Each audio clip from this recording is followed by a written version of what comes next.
My stepdad takes over my grandparents' business and my mom asks me to move out. 4 years later, she begs me to come back as because my stepdad messed up, but I refuse. I, 32M, have been estranged from my family for 4 years now. It's a long and complicated story, but I feel like I need to get it off my chest. My mom remarried when I was 15 to my stepdad, Jim. At first, things seemed okay. Jim was nice enough, and he made my mom happy. I was just glad to see her smile again after my dad passed away when I was 12. My dad's death was sudden, a car accident on his way home from work. It hit our family hard, especially my mom. For 3 years, she was a shadow of her former self, barely keeping it together for my sake. When she met Jim at a grief support group, it was like watching her come back to life. I was grateful for that, even if I wasn't entirely comfortable with the idea of her remarrying. Growing up, I was really close to my maternal grandparents. They owned a successful local grocery store chain that had been in our family for 3 generations. My grandpa, Robert, started with one small corner store back in the 1960s. He worked tirelessly, often sleeping in the back room to keep the business afloat. My grandma, Ellen, was right there beside him, managing the books and caring for their growing family. By the time I came along, they had expanded to a chain of 12 stores across our state. I spent most of my summers working there, learning the ins and outs of the business. I started small, bagging groceries and stocking shelves. As I got older, I moved up to cashier, then shift manager. My grandpa always said that one day it would be mine to run. I loved every minute of it. The smell of fresh produce in the morning, the chatter of regular customers, the satisfaction of a well-organized stockroom. It all felt like home to me. More than that, I loved the sense of community our stores fostered. We knew our customers by name, sponsored local sports teams, and always had a donation bin for the food bank. When I turned 18, my grandpa started involving me more in the management side of things. He taught me about inventory management, financial planning, and negotiating with suppliers. It was clear that he was grooming me to take over someday. I couldn't wait for the day I'd be running the stores myself, carrying on the family legacy. Things changed when my grandpa had a stroke when I was 25. I remember the day clearly. It was supposed to be a normal Sunday dinner at their house. Grandpa was telling one of his old stories about the early days of the store when suddenly, his words slurred and he slumped in his chair. The next few hours were a blur of ambulances, hospital waiting rooms, and tearful phone calls. He survived, but he wasn't able to manage the business anymore. The doctors said he needed rest and rehabilitation. My grandma was overwhelmed trying to keep things going. She was torn between running the business and taking care of Grandpa. That's when Jim stepped in and offered to help. At first, it seemed like a godsend. Jim had some business experience from his previous job in sales, and he promised to keep things running smoothly until I was ready to take over. My mom was so proud of him for stepping up to help her parents. I was grateful too, thinking it would give me more time to learn without the pressure of running everything right away. But as the months went by, I started noticing changes. Jim was making decisions without consulting anyone.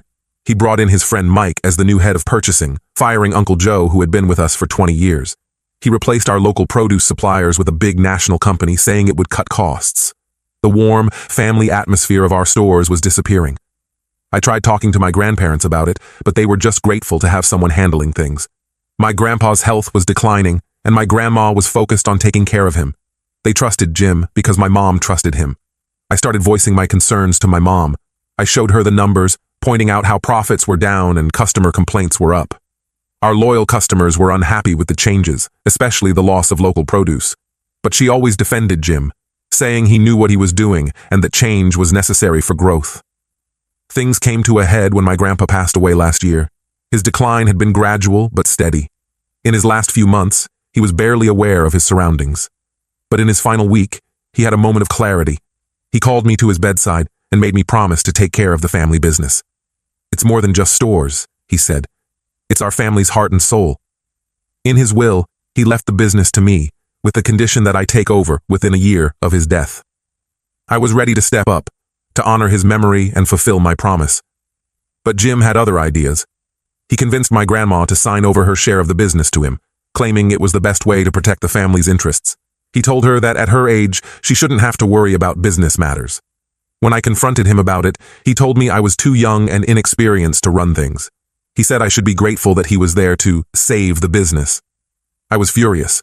This was my inheritance, my grandpa's legacy. I went to my mom, expecting her to back me up.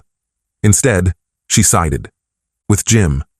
She told me I was being ungrateful and that I should trust Jim's experience. When I insisted on fighting for my inheritance, she gave me an ultimatum. Either look the other way and let Jim run things or walk away entirely. I couldn't believe it. My own mother was choosing her husband over me and over her parents' legacy. In that moment, I realized how much our relationship had changed since she married Jim. It wasn't just about the business anymore. It was about years of feeling sidelined and ignored. I thought about all the family dinners where Jim dominated the conversation, talking about his grand plans for the stores. I remembered how my ideas were always dismissed as naive or old-fashioned. I thought about how my mom had slowly stopped asking about my day or my plans, too focused on supporting Jim's vision. So, I chose to walk away. I packed up my things and left that night. I blocked their numbers and moved to a different city. It was the hardest decision I've ever made, but I couldn't stand by and watch Jim destroy everything my grandparents had built. The first few months were tough. I crashed on a friend's couch while looking for a job. I missed my family, my hometown, the stores that had been such a big part of my life. But slowly, I started to build a new life for myself. I found a job at a local boutique grocery store. It wasn't the same as our family business, but it felt familiar enough to be comforting. It's been 4 years now. I've worked my way up to manager at the store. I've even started taking night classes in business administration, determined to honor my grandpa's memory by succeeding on my own terms. I've made new friends, started my own small side business, selling homemade jams, using my grandma's recipes, and even met someone special. I thought I'd put it all behind me until I got a call from my mom last week. Somehow, she'd gotten my new number. She was crying, begging me to come back. Apparently, Jim had run the business into the ground. They were facing bankruptcy and possible legal troubles. She said they needed my help to save the family legacy.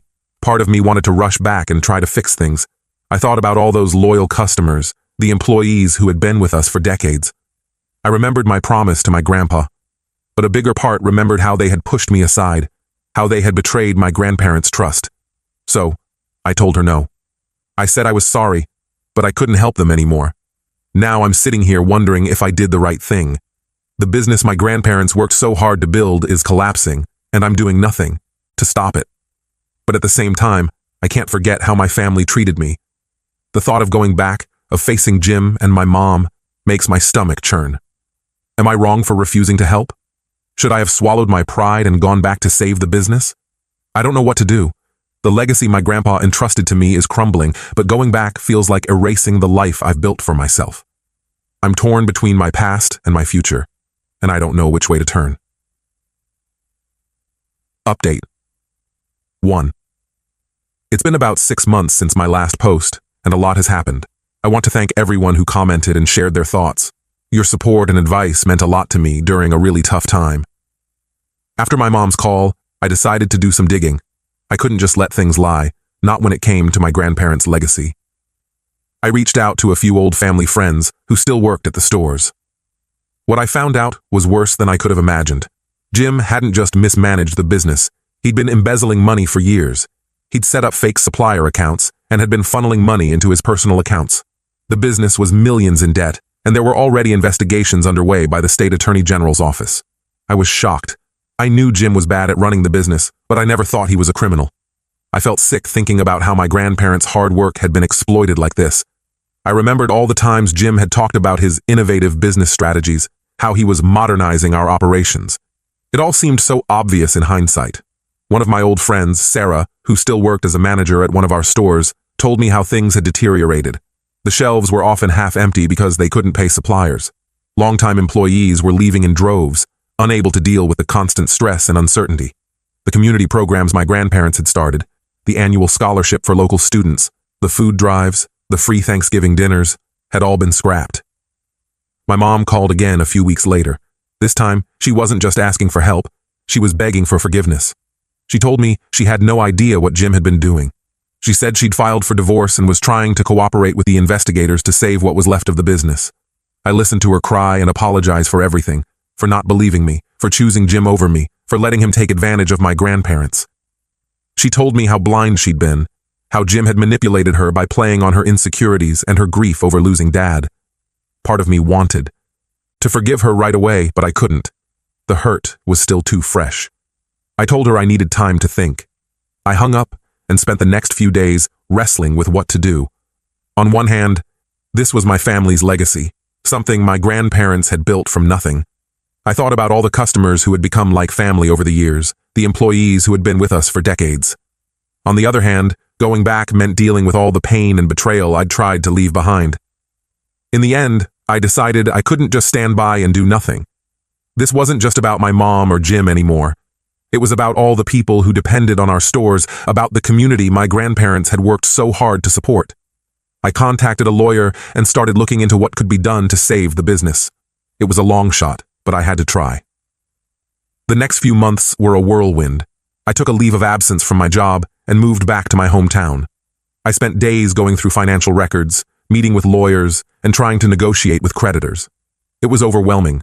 There were times when I wanted to just give up and go back to my new life, but then I'd remember my grandpa's words about the stores being our family's heart and soul. It was during this time that I really saw how much damage Jim had done, not just to the business, but to my family. My mom looked years older, worn down by stress and guilt. When I first saw her, I hardly recognized her. Her hair had gone completely gray, and there were deep lines around her eyes and mouth that hadn't been there before. My grandma, who was now in a nursing home, barely recognized me when I visited. The vibrant, strong woman who had helped build our family business was now frail and confused. It broke my heart to see her like that, to know that she'd spent her final years watching her life's work crumble. As for Jim, he'd disappeared. Last I heard, he'd fled the country to avoid prosecution. The police had traced large transfers to offshore accounts, but so far they hadn't been able to locate him. Part of me hopes they catch him, but mostly, I just want to focus on moving forward. The business is still in trouble, but we've managed to keep 2 of the original stores open. It's a far cry from the thriving chain it once was, but it's something. I'm working on rebuilding relationships with old customers and suppliers, trying to restore some of what was lost. It's hard work, but every now and then, I'll get a glimmer of hope, like when old Mrs. Johnson came in, hugged me, and said she was glad to see a family face back in the store. I'm trying to bring back some of the community programs we used to have. We've started small, with a donation bin for the local food bank. It's not much, but it's a start. I want to honor my grandparents' memory by making the stores a vital part of the community again. My relationship with my mom is still strained. We're talking, but there's a lot of hurt to work through. She's trying to help with the business, but it's hard for both of us to be around each other for long. There are moments when I see flashes of the mom I remember from before Jim, but then the memory of her betrayal comes flooding back. I'm not sure what the future holds. Some days, I wonder if I made the right choice coming back. But then, I'll have an old customer come in, telling me how glad they are that we're still here. And I remember why I'm doing this. It's not just about the business anymore. It's about honoring my grandparents' memory and trying to salvage what's left of my family. It's about keeping a promise I made to my grandpa. It's hard work, and I'm not sure if we'll succeed, but I know I have to try. For now, I'm taking it one day at a time, hoping that somehow we can rebuild what was lost. Update 2. It's been almost a year since my last update, and I wanted to share where things stand now. The past year has been one of the most challenging of my life, but also one of the most transformative. First, the business. After months of negotiating and restructuring, we managed to keep 3 stores open. It's a far cry from the dozen we once had, but it's stable. We've gone back to the basics, focusing on quality products, personalized service, and community involvement. Slowly but surely, we're rebuilding our reputation. Getting to this point wasn't easy. I had to make some tough decisions, including letting go of some longtime employees. That was one of the hardest things I've ever had to do. These were people who had watched me grow up, who had been like family. But to keep the business afloat, we had to streamline operations. We've also had to renegotiate contracts with all our suppliers. Many of them were hesitant to work with us again after what happened with Jim. I spent countless hours in meetings, explaining our new management structure and plans for the future. Slowly, we're rebuilding those relationships. The legal issues are mostly resolved. Jim was eventually caught trying to enter Canada with a fake passport. He's now been extradited and is facing charges for embezzlement and fraud. Seeing him in court was surreal. He looked nothing like the man who had once been part of our family. His hair had gone completely gray, and he'd lost a lot of weight. I felt no satisfaction, just a deep sadness for everything that had been lost. My mom pled ignorance to Jim's crimes and cooperated fully with the investigation. She avoided legal troubles but lost almost everything in the divorce. She's now working part-time at one of our stores. It's awkward sometimes, but we're learning to work together again. Having her there is complicated. On one hand, it's nice to see her trying to make amends, to see her interacting with customers like she used to when I was a kid. On the other hand, there are moments when the resentment bubbles up, like when she tries to give me advice about running the store, and I can't help but think, where was this concern when Jim was running everything into the ground? Our relationship is still a work in progress. There are good days and bad days. Sometimes we can laugh and reminisce about old times, like the Christmas when Grandpa dressed up as Santa for all the kids in the store. Other days, the weight of everything that happened feels too heavy to bear. We're in family counseling, trying to rebuild trust and understanding. It's slow going, but we're both committed to trying. My grandma passed away 6 months ago. Her last few months were difficult. Some days she was lucid, asking about the stores and reminiscing about the old days. Other days, she didn't recognize any of us. In her final days, she seemed to understand what had happened. She made me promise to keep the family business going, not just for her and Grandpa, but for all the people who depended on it. Her faith in me has become my driving force. The day of her funeral was tough. Standing there, listening to people share memories of her and Grandpa, I felt the full weight of the legacy I was trying to preserve. It wasn't just about keeping some stores open, it was about maintaining a vital part of our community's history. As for me, I've settled back in my hometown. Running the business is challenging, but rewarding. There are days when I miss my old life and the independence I had. But then, a longtime customer will come in and tell me how much it means to them that we're still here, and I know I'm where I need to be. I've had to learn a lot in a short time. My business classes have come in handy, but there's so much that you can only learn through experience. I've made mistakes along the way, like when I tried to change our long-standing holiday sale and faced a near revolt from our regular customers. But I'm learning, adapting, and growing every day. One of the biggest challenges has been rebuilding trust with our employees. Many of them felt betrayed by what happened with Jim, and rightfully so. I've tried to be as transparent as possible about our financial situation and future plans. We've instituted a profit-sharing program for long-term employees, trying to show them that we're all in this together. I've also been working on bringing back some of the community involvement that was always so important to my grandparents. We've restarted the annual scholarship program for local high school students. It's smaller than it used to be, but it's a start. We're also partnering with the local food bank again, hosting monthly food drives in our stores. On a personal level, I've reconnected with old friends and even started dating someone I knew from high school. Her name is Lisa, and she's been incredibly supportive through all of this. She remembers the stores from when we were kids and understands how much they mean to me and to the community. Having her by my side has been a bright spot in some very dark times. Looking back, I don't regret my decision to come back and try to save the business. It hasn't been easy, and there have been plenty of times when I've wanted to give up. The stress has been enormous. There are nights when I lie awake, worrying about payroll or inventory or a dozen other things. But I've also rediscovered a sense of purpose and connection to my roots that I didn't realize I was missing. When I walk through the stores, I can almost feel my grandparents' presence. I remember the lessons they taught me, not just about business, but about treating people with kindness and respect. I'm not sure what the future holds. The business is stable for now, but there's still a long way to go. My relationship with my mom is improving, but we have years of hurt to work through. Some days, it all feels overwhelming. But then I'll walk through one of our stores, see the familiar faces of our staff and customers, and remember why I'm doing this. It's not just about preserving a business. It's about honoring a legacy and being part of a community. Last week, an elderly customer came in. She's been shopping with us since my grandpa opened the first store. She took my hand and told me how proud my grandparents would be of me. In that moment, all the stress and doubt faded away. I knew I was exactly where I needed to be. I don't know if this is my happy ending. Maybe it's just a new beginning.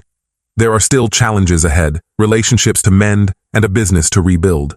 But for the first time in a long time, I feel hopeful about the future. I'm here, I'm trying, and for now, that has to be enough.